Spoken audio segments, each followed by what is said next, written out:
Hey YouTube, Gimp Soldier here. Today we're reviewing the TGR2 Mark 1, manufactured by Max Tactical. Now a lot of you may have the TGR2 Mark 1 and they're saying, well, what's going on? It's a Scarab Arms. Scarab Arms is a dealer, Max Tactical is a manufacturer. So first off, right off the bat, if you're Canadian, brother, fantastic marker, supporting a Canadian company. Now, we'll get right into the marker. So this marker retails for $5.49 Canadian, and that's with one Mag 18 and one Mag 12. This marker is a direct contender with your RAP 468 and your Milsig K series, M series, and what have you. Why did I go with this marker? Well, let's go over the features of it. Your upper receiver and all your action and your forward handguard are all T6 aluminum. Your lower hand, your actual lower receiver, your grip, and what your trigger internals sit in are a polymer. Now, even though it is a plastic, it is still very durable. So those of you that have shot the X7s and various other markers, they do use a polymer plastic. So very, very durable, doesn't break.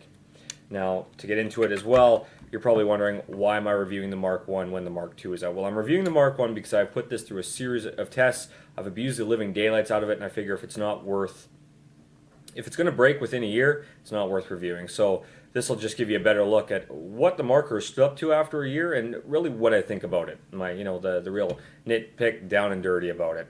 So when you get the marker, the main features about it is, again, your forward handguard, T6 aluminum. Very durable, very sturdy. It is built in such a way that your barrel is free floating, so it doesn't matter how much you hit this, you're not going to throw your barrel off, which is absolutely fantastic. It's not dependent on the rigidity of your barrel and its threading.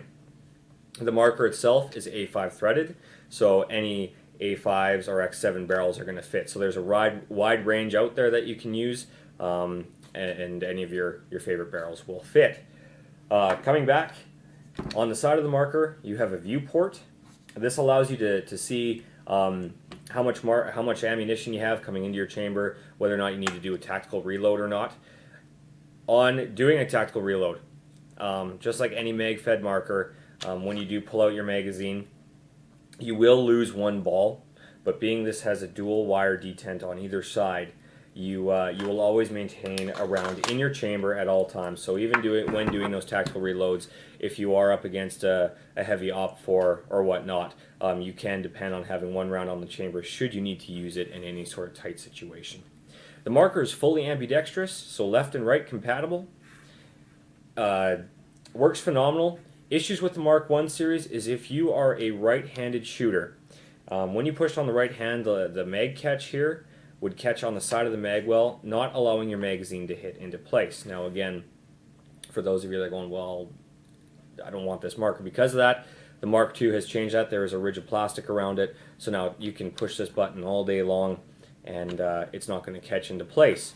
And those that are a Mark 1 user or thinking about buying a Mark 1 for cheap, the beautiful thing about the Max Tac and their company is they sell all parts individually. So I mean, if you're looking at getting the Mark 1 for dirt cheap, you can buy the magwell with that Mark II plastic ridge around it. So again, if you are a right-handed shooter, that's not something you have to worry about. Me personally, I'm a southpaw anyhow, so it doesn't affect me. So I found no need to upgrade. And again, coming back into the ambidextrous, your safety and fire is also fully ambidextrous as well. It is a bit larger than your standard safety fire switch, but it's really nice because, again, when you're out in the field, you want to be able to just quickly flick it on and off without having to look at where you're putting your finger. Now, this is a fully mechanical marker. It is not automatic. It is not burst fire. There are no electronic trigger upgrades for it, and there haven't been any speculations of it in the future. That might change, it might not, but personally I prefer full mechanical when it comes to my mag feds. Just a lot less things to have to worry about. Moving to your grip. The grip, you can fit any AR grip on here, with an exception.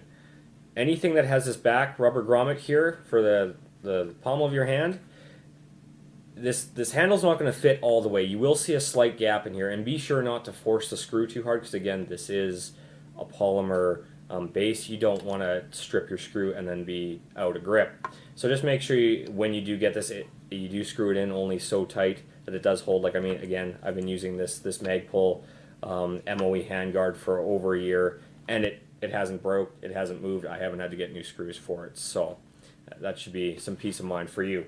Coming to the back, and this is a big yay or nay for a lot of people of especially in the mag fed or even in the scenario world or even the paintball world for that matter, is the way this gun operates is, again, you have your tank system fed into the back.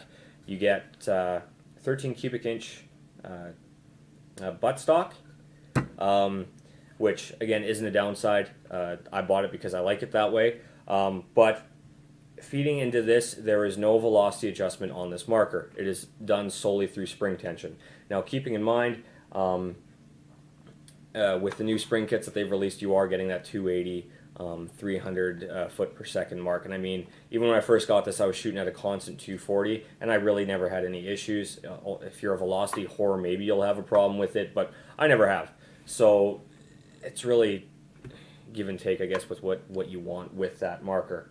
Now coming down, moving back forward to your magazines, and this is the highlight of the marker, and this is why I chose this marker. It is 18 rounds, fully first strike compatible. So that means you get 16 to 18 rounds through your entire magazine, which no other marker out there has. You have your DAM mags, which are double stack, 10-10. You have your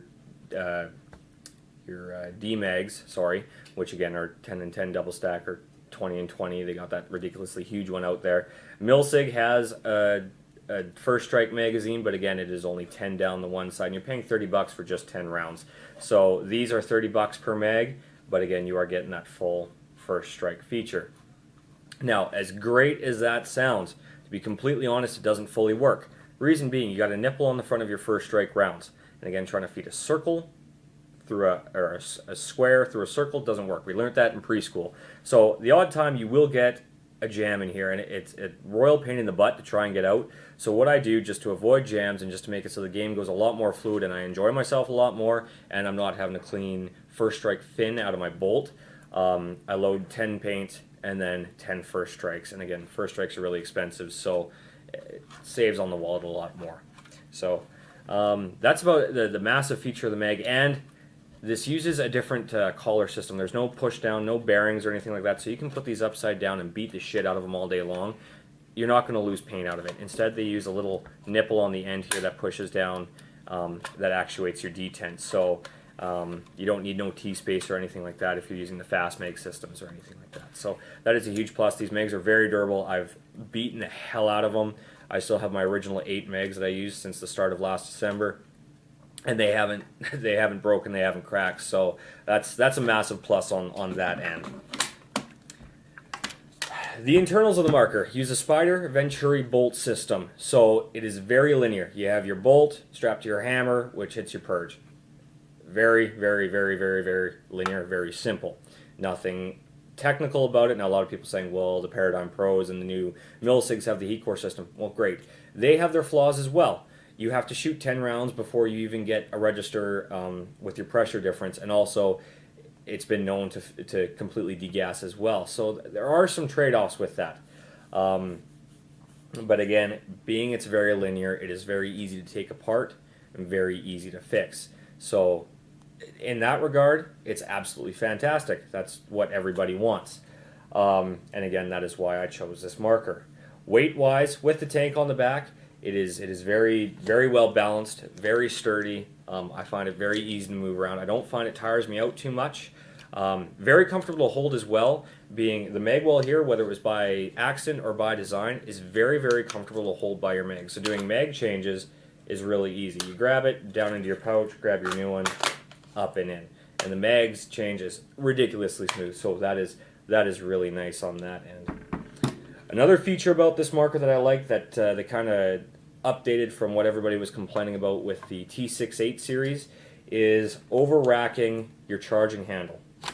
It is impossible to do it with this system because when you pull on it, you have that bar in the front that comes out. So it is fully connected to the entire length of your shroud, which means You cannot overcharge it. You can't over pull it. It's held in place by 2 brackets in the front, so it's not going to go anywhere.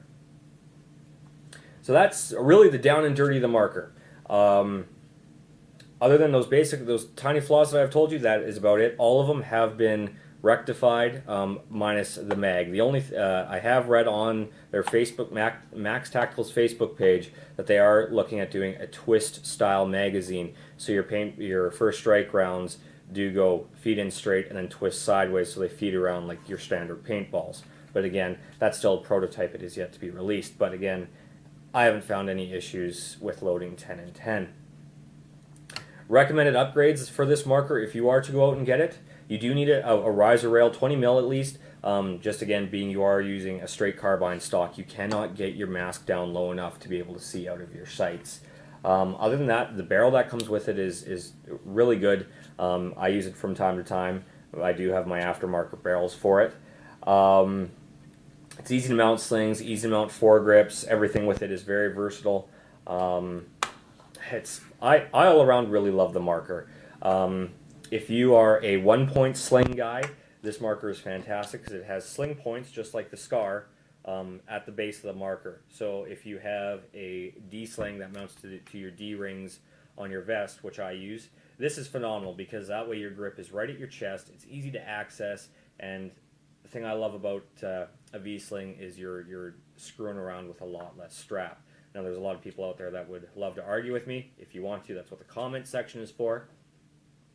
Out of a 10, I'd give this marker a 7.5. I absolutely love it. Don't get me wrong, but I would like to see the internals upgraded just a little bit more.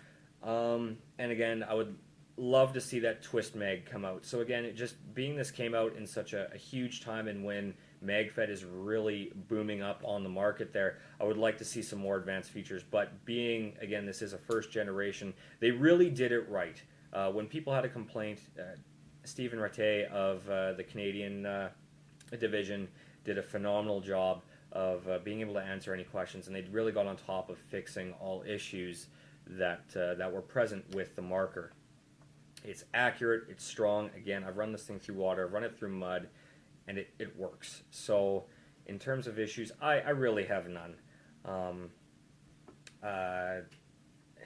If for those of you out there that have seen this review and you're wondering, and you're gonna post, well, how do you like this to the 468? How do you like this to this? The best advice I can offer you is to go out and shoot the stupid thing. Go out, find a RAP4, find a Milsig, find this, find even the spiders, whatever you want, and shoot them and compare. I bought this because I personally love the marker. I shot all the other ones. I found this one to cater more to what I wanted to shoot. But there are people that swear by Milsigs. There are people that swear by RAP4. So again, this is just a review of what I think before you guys start going crazy in the comments section. Any questions or concerns you do have with the markers, please put in the comments section. I'd love to get as many comments as possible. Please subscribe. I will be doing videos in the future, just rants on paintball, even covering old stuff like autocockers, first paintball guns, just general information. Whatever you guys want to hear, I'll do. Even covering my kit on what I do carry out into the field.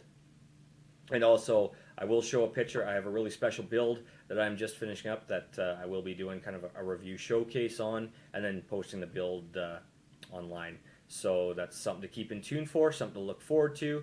Hope to see you guys out on the field. Shoot with both eyes open.